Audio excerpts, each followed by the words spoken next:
تو اس طرح یہ سلسلہ چشت جو ہے اس کا اپنا ایک مزاج ہے. خواجگان کا اپنا ایک رنگ تھا، ولایت کے رنگ الگ الگ ہو گئے. اور یہ سب اللہ تعالیٰ نے مختلف، جیسے ظاہری طور پر شریعت کے مختلف راستے بنائے گئے نا عمل کرنے کے لیے، آسانی جس میں وہ لوگوں کے حالات کے مطابق، لوگوں کی سہولتوں کے مطابق، حنفی، شافعی، مالکی، حنبلی. تو دنیا میں 4 یہ ظاہری سلسلے ہیں. تو یہ چاروں جو ہیں سلسلے ایسے ہیں کہ اس میں ہماری ظاہری حالات کی رعایت کی گئی ہے. اب جس خطے میں جو سلسلے مناسب تھے وہ سلسلے وہاں رائج ہو گئے، وہ پھیل گئے.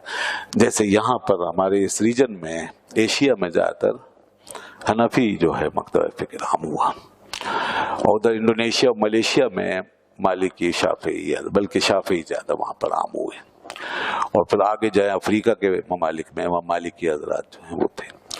جیسے حنبلی حضرات عرب کے کچھ علاقوں میں پائے جاتے ہیں. سعودی عرب میں جو موجودہ مذہب ہے اس وقت حنبلی ہے وہ، اور اس طرح آس پاس کے بعض عرب علاقوں میں. باقی ہندوستان، پاکستان، بنگلہ دیش، افغانستان، سینٹرل ایشیا، ترکی، یہ سب حنفی ہیں بڑی تعداد میں، اور دنیا میں سب سے زیادہ تعداد حنفیوں کی. خیر میرا یہ موضوع نہیں ہے، اگلا مہینہ آ رہا ہے شعبان کا، اس میں یہ بیان کروں گا امام اعظم حنیفہ رحمۃ اللہ علیہ کے حوالے سے. کہنے کا مقصد یہ ہے کہ یہ سلاسل ظاہری لحاظ سے رکھے گئے تاکہ ہم شریعت پہ چل سکے آسانی سے. اور ادھر روحانی طور پہ جو معاملات ہیں تو اس میں بھی پھر 4 سلسلے یہ عام ہو گئے، بڑے سلسلے، مین اسٹریم کے سلسلے جو ہیں، قادری، شافعی اور چشتی اور نقشبندی. معاف کیجیے، قادری، چشتی، نقشبندی، سہروردی، یہ 4 سلسلے یہ عام ہو گئے. اس میں ان کے اپنے رنگ ہیں. انسان کی جیسے طبیعت روحانی الگ الگ ہے، کسی کے اندر عشق و محبت کا غلبہ ہوتا ہے، کسی کے اندر سمجھ و فہم روحانی طور پہ ادراک پیدا ہوتی ہے. تو اس طرح یہ مختلف سلسلوں میں مختلف رنگ ہیں.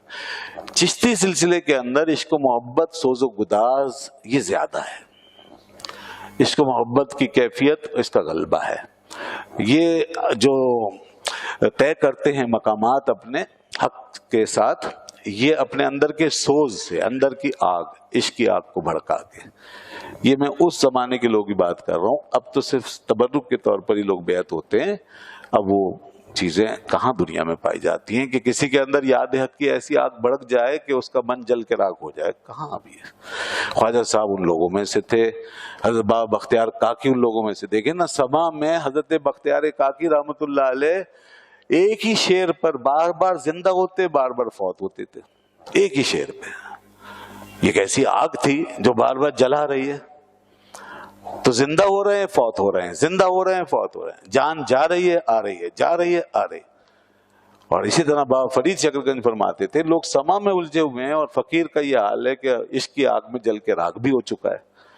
تو وہ آگ ہے عشق و محبت، اللہ کی یاد، اس کی محبت کی آگ.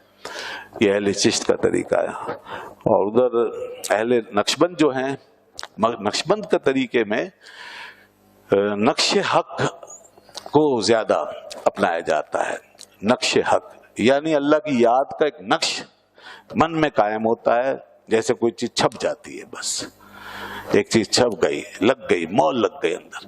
یاد الہی کا نقش روح میں، دل میں، اس کے باطن کے اندر پیوست ہو جاتا ہے، اور وہ اتنا غالب ہوتا ہے کہ پھر وہ ہر چیز کو، دوسری ہر چیز کو مٹا دیتا ہے. ادھر آگ لگی، بھڑکی اور ہر چیز جل گئی نا، اور ادھر کیا ہوا، ادھر نقش بنا، وہ چھپا اور غالب آیا، اور سب چیز، دنیا کی ہر چیز غائب ہو گئی اور صرف حق رہ گیا. اسی طرح قادری اور سہروردی سلسلے میں یاد حق کو بھڑکا کر کے، اس ذکر کو خوب بھڑکا کر کے، اور اس کے ذریعے سے معرفت طے کی گئی ہے، اور باقی سب غیر ما سوی اللہ کو گویا اس طرح نکالا گیا ہے.